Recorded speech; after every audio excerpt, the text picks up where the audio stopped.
have unfortunately entered the age of streaming.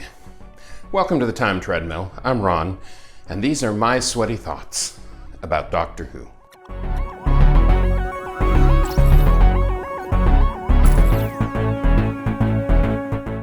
My dog Lucy is in the booth with me today, so if you hear a bark or something, that's what that is. Good girl, Lucy Lou. When I first started buying Doctor Who DVDs, however many years ago it was, I was buying whatever the newest DVD release was each month or so, or else I'd be picking whatever one was cheap or on sale.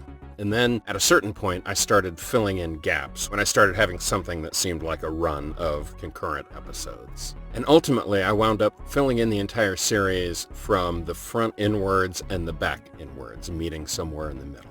Unfortunately, that means that when the DVDs started going out of print, I had solid runs of the first, second, and third Doctors and the fifth, sixth, seventh, and into the modern series. And what I had actively been filling in was the fourth Doctor era. Part of my rationale was that Tom Baker is far and away the most popular Doctor. Those will be the last ones to go out of print. I was completely wrong. And so, although I have solid runs of everything else, and although now they've finally started releasing series sets on Blu-ray, the fourth Doctor era contains all of my missing episodes that have ever actually been released. I'm not talking about the actual lost episodes, but DVDs that existed that went out of print before I could buy them. That means that 12 of the next 16 stories I do not have physical media for. So I'll have to be watching them streaming on BritBox.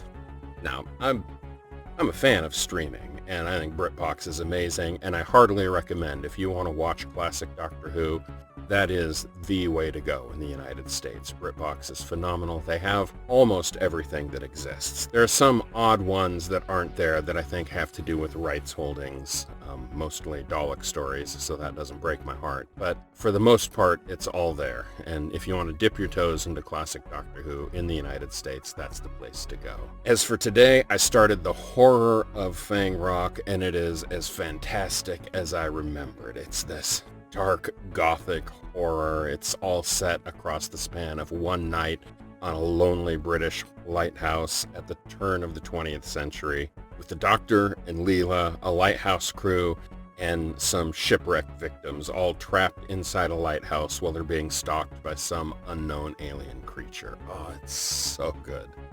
So good. So tomorrow I'll dig into the things that make this story particularly good, and also a little bit of trivia about Leela. I'll see you then.